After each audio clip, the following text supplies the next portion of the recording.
Assalamualaikum warahmatullahi wabarakatuh. Waalaikumsalam warahmatullahi wabarakatuh. Baik Bapak Ibu sekalian, anggota kelompok yang saya hormati, pertama-tama saya ingin mengucapkan terima kasih karena telah meluangkan waktunya untuk berkumpul pada sore hari ini.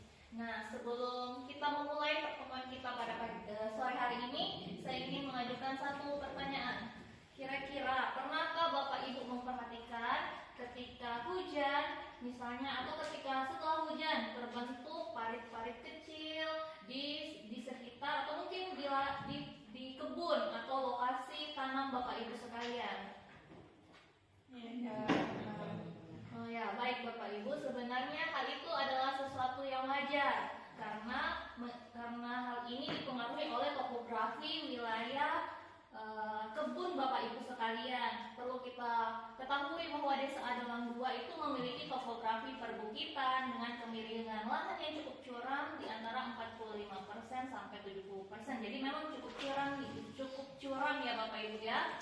Nah, hal ini menunjukkan bahwa setiap hujan maka potensi tanah yang terbawa oleh aliran air hujan itu akan besar. Karena ini memang faktor alam ya. Nah, apakah kalau faktor alam itu kita akan biarkan saja seperti itu? Tentu saja tidak Bapak Ibu, karena ketika hal ini kita biarkan akan ada akibat yang akan berdampak pada produktivitas lahan Bapak Ibu sekalian.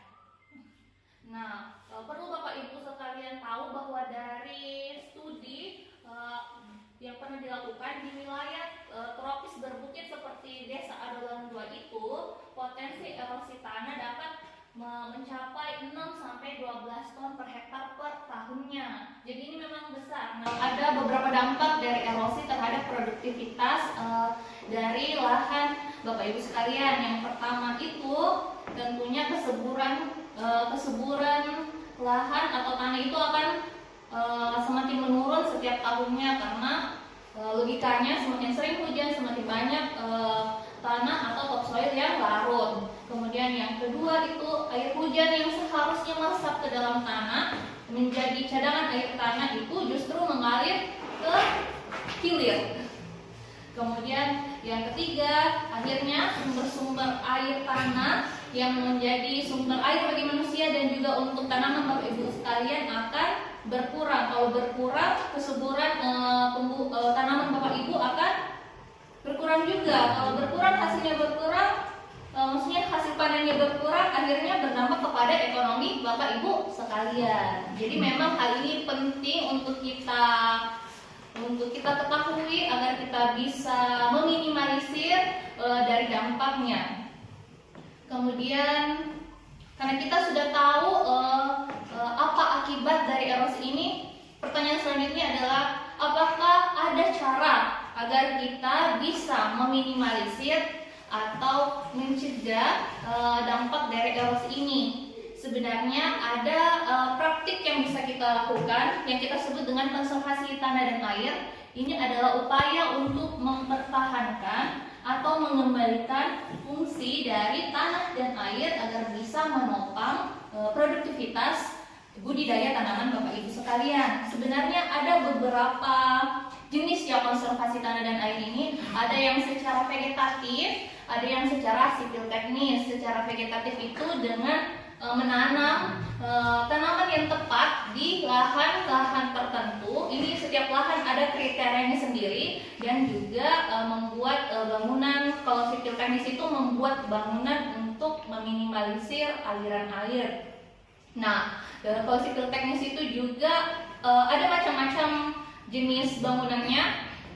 Ini tergantung dengan lokasi serta fungsi yang kita inginkan. Nah, di pamflet yang sedang Bapak Ibu pegang ini, situ ada spesialisasi tentang konservasi tanah dan air secara vegetatif. Nah, mungkin bisa Bapak Ibu baca, kemudian masing-masing metode itu memiliki fungsi, kelebihan, dan syarat penerapan yang berbeda. Jadi tidak ada yang lebih baik dari satu dari yang lainnya. Semuanya baik dan asalkan sesuai dengan fungsi dan syarat penerapannya. Jika Bapak Ibu memahami perbedaan dari setiap jenis konservasi tanah dan air secara vegetatif ini, Bapak Ibu akan dapat menentukan teknik apa sih yang paling sesuai untuk lahan Bapak Ibu sekalian. Selanjutnya, jika Bapak Ibu telah memilih satu jenis teknik yang paling sesuai dengan lahan Bapak Ibu sekalian, maka bisa kita bayangkan di kemudian hari jika memang kita memilih suatu metode yang sesuai itu, harusnya akan potensi untuk meminimalisir resiko erosi itu bisa kita minimalisir seperti itu. Diharapkan jika memang nanti teknik konservasi yang sesuai telah diterapkan di lahan kita, maka air hujan akan lebih banyak meresap sehingga walaupun kemarau panjang, tanaman Bapak Ibu tidak bisa beradaptasi dengan cadangan air tanah yang masih maksimal begitu. Sebaliknya, kalau misalnya keadaan ini kita tidak intervensi seperti itu, kita biarkan saja, maka tanah-tanah subur di lahan Bapak Ibu sekalian ini nanti akan terus terkikis, produktivitas lahan semakin menurun, akhirnya biaya usaha tani semakin meningkat untuk beli pupuk, untuk mempertahankan kesuburan misalnya kan. Bapak Ibu harus misalnya kalau kekeringan harus buat embung misalnya seperti itu supaya untuk cadangan air ketika kekeringan. Baik Bapak Ibu, karena kita telah sampai di akhir setelah mengenal berbagai, saya mengajak Bapak Ibu untuk mempelajari masing-masing metode pada pamflet tersebut. Jika ada misalnya yang kurang dimengerti atau ingin diklarifikasi, boleh menghubungi saya.